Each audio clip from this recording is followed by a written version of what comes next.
Selamat pagi anak-anak, Ibu berharap semuanya dalam kondisi baik-baik saja. Seperti Ibu juga saat ini dalam kondisi baik-baik saja.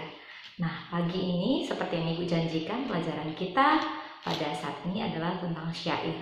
Nah, apa sih itu sebenarnya syair? Syair dan pantun itu sama-sama jenis puisi lama. Nah, perbedaannya kalau di pantun itu syarat rimanya A, B, A, B. Nah, kalau di syair rima akhirnya A, A, A, A. Nah, sebenarnya syair pertama sekali itu atau berasalnya dari mana? Itu berasal dari Arab, yaitu berasal dari kata syaar berarti tembang dan syara berarti menembang.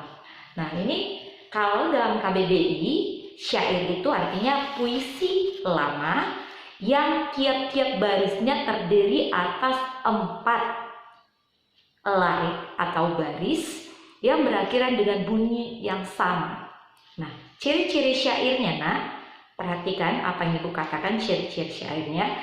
Yang pertama, setiap bait terdiri atas 4 larik atau baris. Kemudian yang kedua, setiap bait memberi arti sebagai satu kesatuan. Ketiga, semua baris merupakan isi. Artinya, syair tidak mempunyai sampiran. Jadi, syair semua barisnya mengandung isi dan makna. Selanjutnya yang keempat, bahasa pada syair berbentuk kiasan. Maksudnya kiasan di situ ada arti tersembunyi.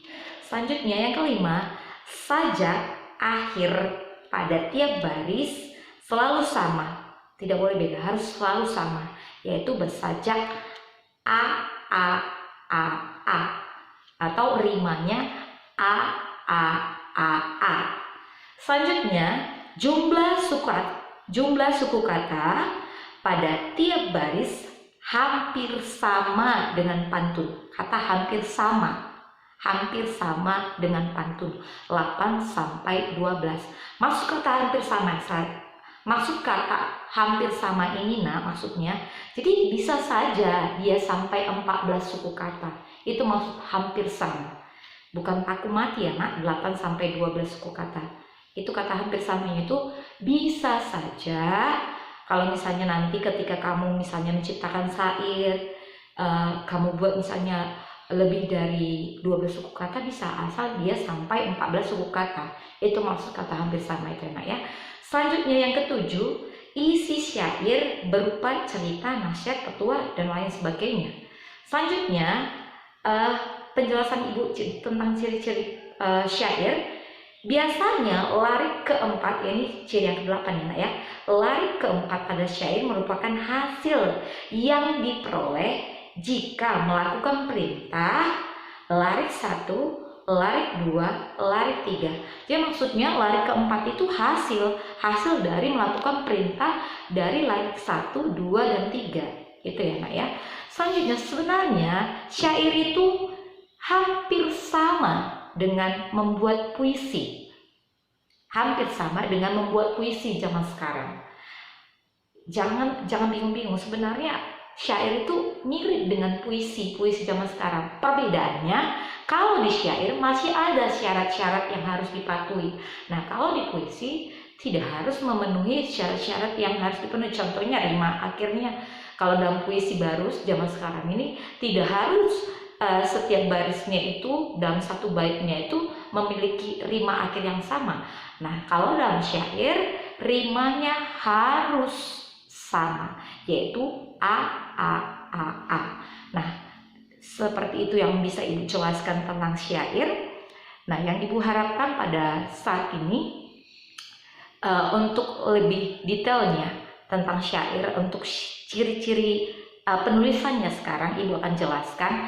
Nah, cara penulisannya coba kita perhatikan, atau perhatikan, nak, buku paketmu dan buku mandiri. Kalau buku paket nanti penulisan yang benarnya bisa dicek di halaman 203, aktivitas 3. Nah, kalau di buku Mandiri bisa dilihat halaman 78, soal nomor 4. Bagaimana cara penulisannya? Penulisan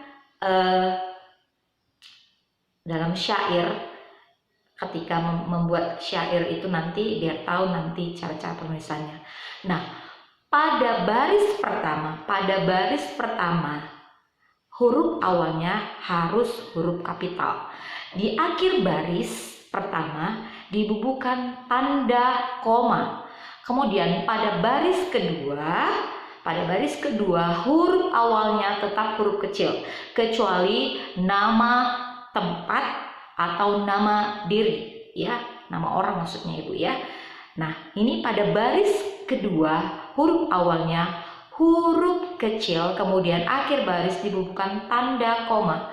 Baris ketiga huruf awalnya tetap huruf kecil, kemudian akhir baris dibubuhkan tanda koma. Baris keempat huruf awalnya tetap huruf kecil, baris terakhirnya dibubuhkan tanda titik. Jadi seperti itu persyaratan di tiap baitnya dalam syair. Jadi menandakan bait 1 dan bait 2 itu biasanya dibubuhkan tanda titik ya dalam syair. Dibubuhkan tanda titik sehingga orang tahu, oh ini berarti bait berikutnya, seperti itu. Jadi harus diingat ya Nak ya, baris pertama tadi huruf awalnya huruf kapital, di akhir baris dibubuhkan tanda koma. Di baris kedua huruf awalnya huruf kecil, kemudian di akhir baris dibubuhkan tanda koma. Baris ketiga huruf kecil huruf awalnya, kemudian di akhir baris dibubuhkan tanda koma. Kemudian baris keempat tetap huruf kecil, kemudian di akhir baris dibubuhkan tanda titik, ya, tanda titik. Jangan lupa itu ya Nak ya.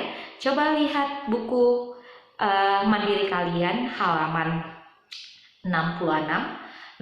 Di sini kita akan coba meralat menjadi syair yang benar. Ibu bacakan ya Nak ya, yang halaman 66. Hanya bait pertama, syair tentang perahu, halaman 66, buku Mandiri.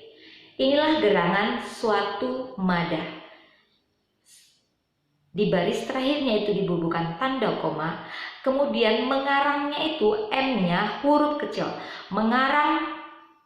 Mengarangkan syair terlalu indah, koma.